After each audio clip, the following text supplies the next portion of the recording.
Sa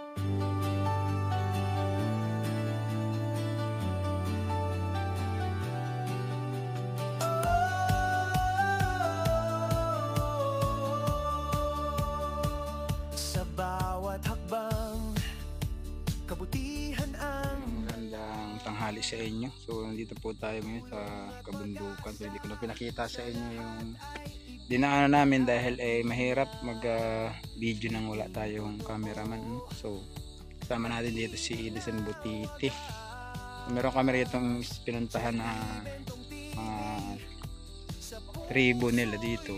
Hanap buhay nila dito is pagsibak ng kahoy o tinatawag sa kanilang lugar na raha. Nagbubugha sila. So may papakita ko sa inyo isang kon dito at i-interviewin kung paano sila nabubuhay dito. Ang mga bahay din nila igawa sa trapal. Ipapakita ko sa inyo mga idol. Meron tayo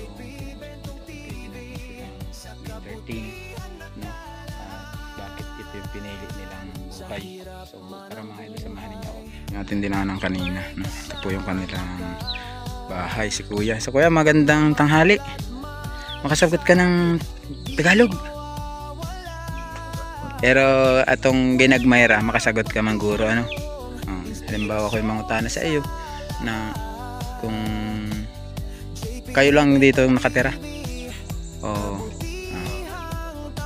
Ano sa pangalan ni Uncle? Sa ngalan mo? Ikaw mismo lang. So, napansin ko lang dito sa inyong komunidad dito, pare-parehas kayo ng sistema ng pamumuhay, ano? Katong tinatawag na pagbubugha itong raha. So, matanong ko lang kuya, matagal na po ninyong hanap buhay yan? Tagal na. So, yung kinikita nyo rito, magkano naman sa isang araw?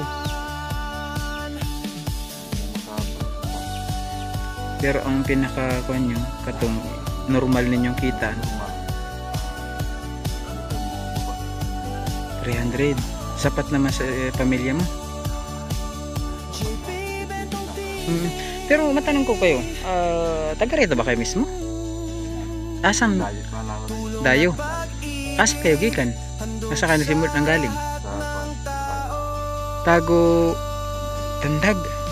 Layo. Tapos paano kayo napunta rito? Di ba itong ginagawa ninyo pagputol ng kahoy ito? Hindi. Pinapayagan ba kayo magputol ng kahoy dito ng may-ari ng lupa? Ang tag-iya. So diyan kayo nagsasabi na kung pwede nyo pasukin yung isang lugar na tapos putulan nyo ng kahoy para pangitaon ninyo, pagkakitaan. So anong kapalit ng pagtira nyo dito? Wala.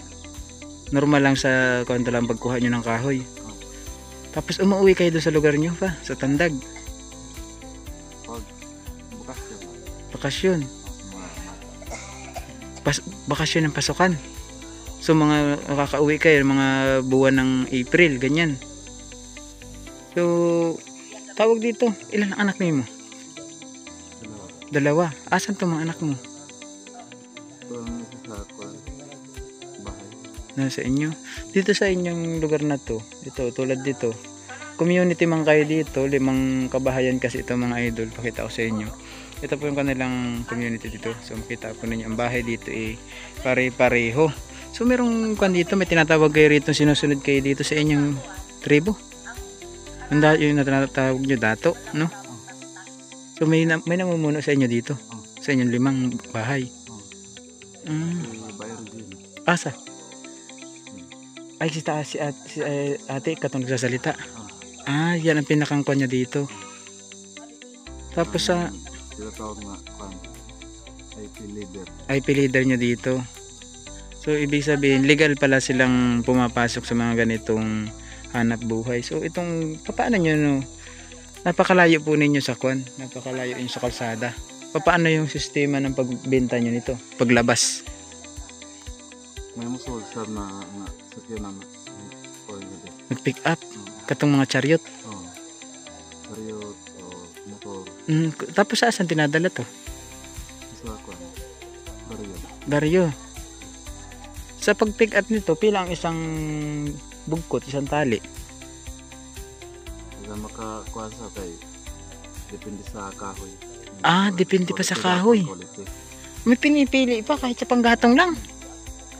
So kung halimbawa yung kahoy mo, yung malambot kung tawagin, yung marupok siya, barato lang to. Tapos kung matigas yung pagkakahoy, pero may kuwang kayo dito, may limitasyon sa pagputol. Kung sa mga kahoy na bawal yung putulin dito? Awaan, bayang, sama sa gibawal sa dinar. Lahat yan bawal. Pero dito sa lawak ng kagubatan na kaninyong ito, may nasumpungan pa kayo dito mga kamagong, ana? O walaan na?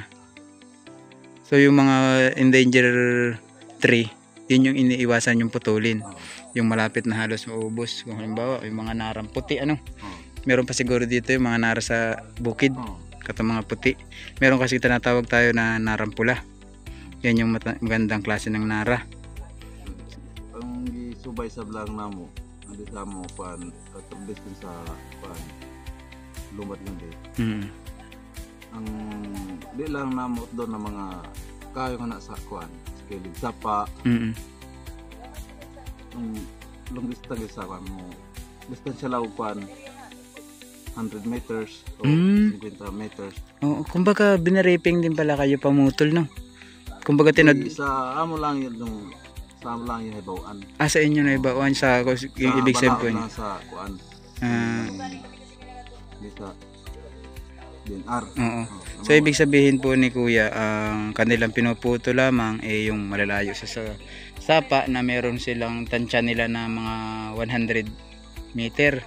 Tapos hindi na lang pinuputol yung mga pinagbabawal ng gobyerno ng DE. Hindi nila to pinakikialam ang mga kahoy. Tapos itong mga kahoy na alam nila na hindi ito bawal putulin, yun yung kanilang pinuputol.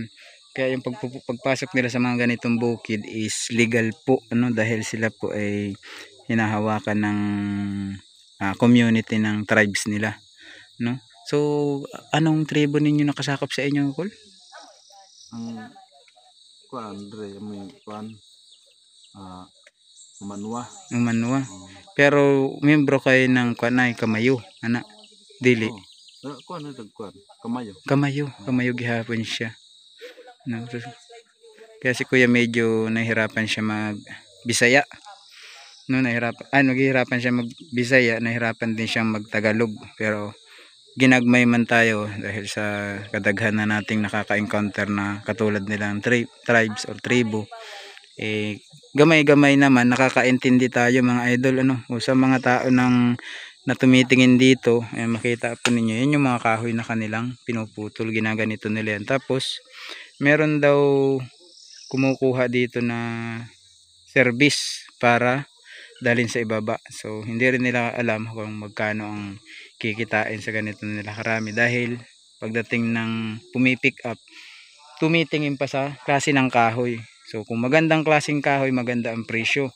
Kung hindi maganda yung klase ng kahoy, hindi rin maganda ang presyo, mababa, ano.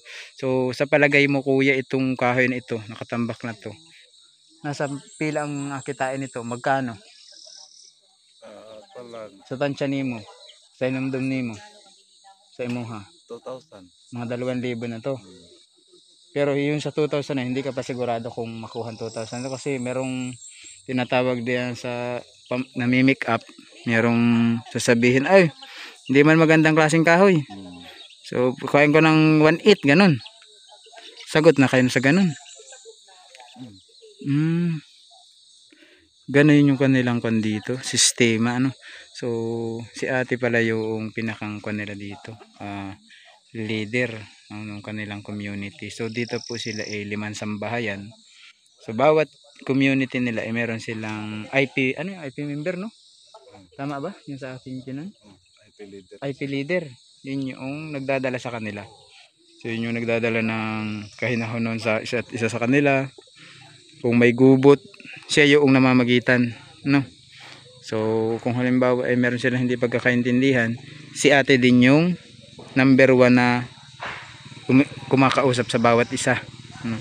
So kayo naman sa inyong sistema ng hanap buhay dito, wala pang naitabo sa inyo na uy, itong sa akin muna ang kuha bago yun sa kanya. Walang ganun ditong nangyayari. So talagang pag may pumasok dito, harvestanan. Walang nabibilin. Yun ang maganda sa isang community. Meron kasi na minsan na oy, bakit yun lang ang in-interview ganun sa amin. Meron ba't hindi kami in-interview? Wala, hindi man nagkakaganon sa inyo, no? Kumbaga sa Tagalog yung nagkakainggitan, wala po sila nun. Kumbaga sa kanila mapagparaya sila sa bawat isa sa kanila yung kanilang samahan. So napakaganda ng kanila. Ang ko lang bakit ito yung pinili ninyong buhay, no?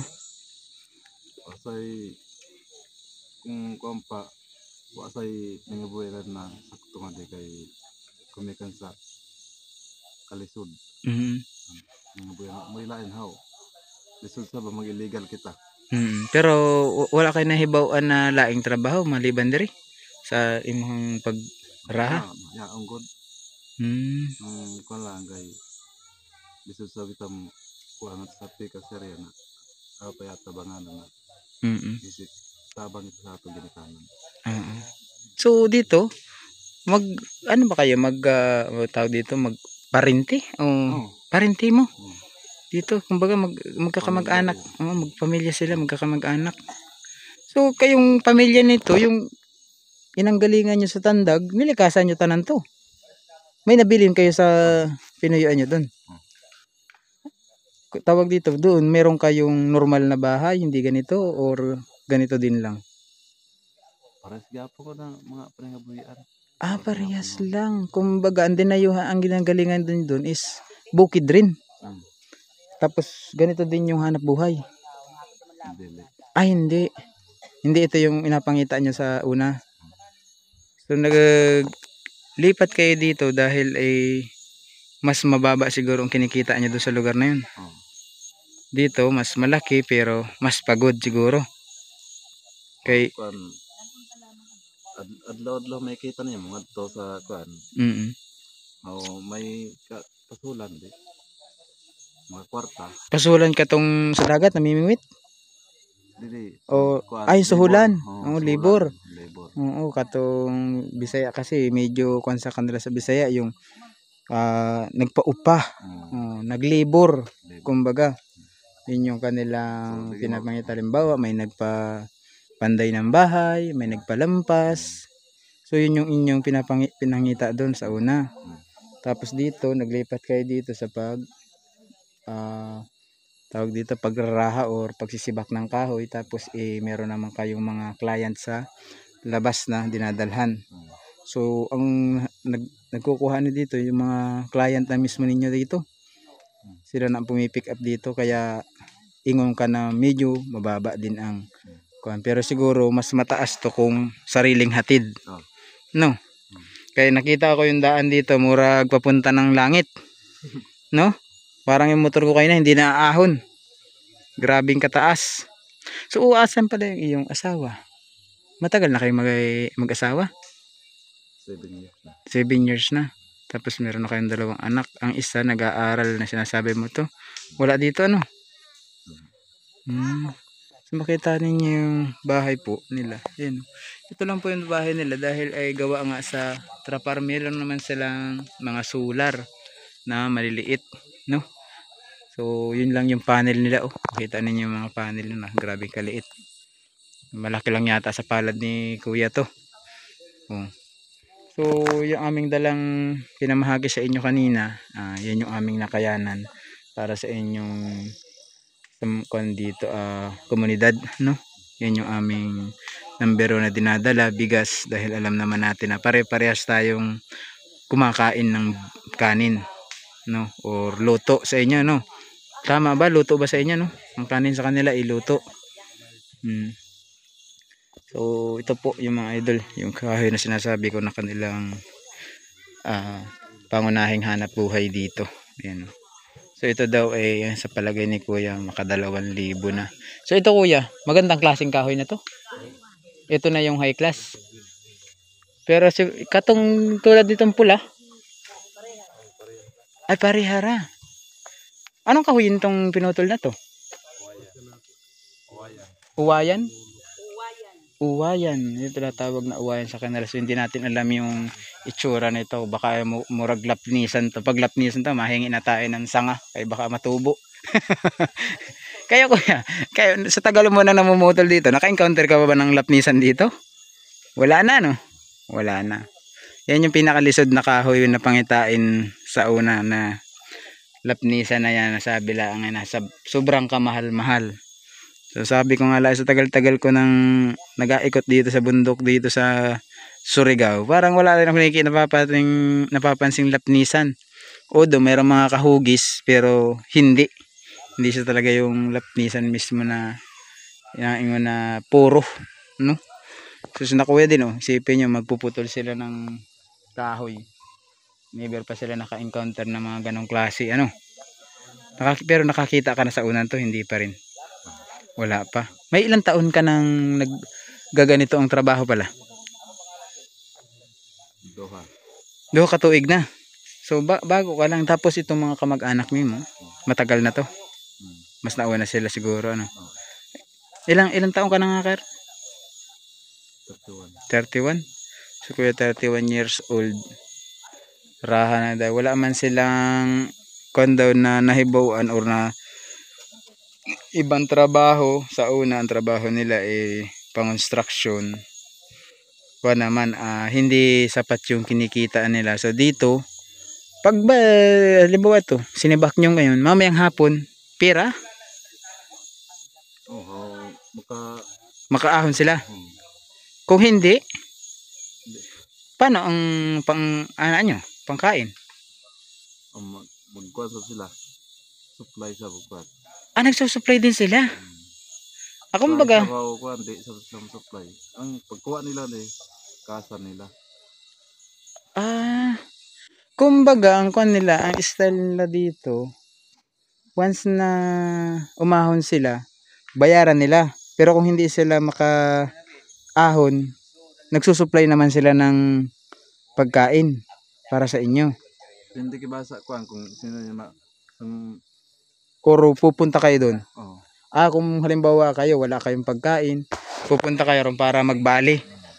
Uutang kayo pang pauna. Sa tindahan. Pautang ng mga tindahan. Sa ubos, may nagpapautang naman. Pautang. Tapos siguro may limitasyon din sila magpautang sa inyo, ano?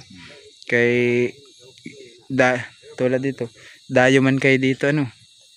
Hindi man sila rehiti mong taga rito. Pero sabi nga lang sa pakikisama, makikita naman ang kapwa mo na mabuti ang isang tao na pagkakatiwalaan kayo. Kaya kung inaanang halimbawa sila sabi mo may nagpapautang, ibig sabihin sila may tiwala sa inyo, di ba?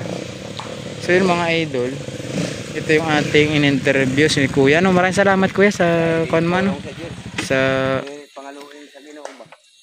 pa-unlock ng pag-interview sa akin. So hindi pala ako nagpakilala sa iyo, ano? Ako si GP Bintong. Yan yung pangalan ko. GP Bintong TV.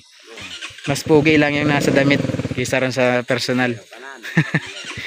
GP Bintong TV, makikita mo kung may cellphone ka, makikita mo sa YouTube.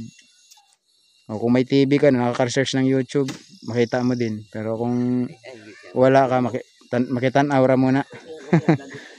So, yan mga idol. Si Butiti nandun sa kabila. Yan. Doon naman si Edison na vlog sa kabilang bahay. Ayan o. So ito po yung kanilang hanap buhay, mga kahoy. Raha kung tawagin dito sa Bisaya. Or sa Tagalog, pag sisibak. Ayan.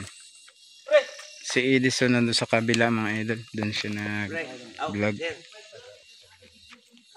Ayan yung kanilang sinisibak. So kuya ka nagsibak din dito. Andun. Si Edison doon naman nag-interview.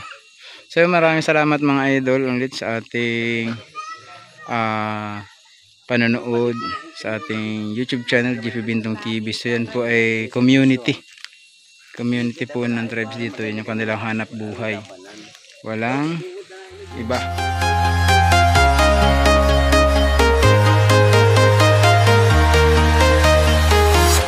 I'm walking alone, the streets are empty. The only only thing I can see is my own silhouette. I'm getting stronger, step by step. The clock is ticking, but there's no time for regrets. I've been flying from town to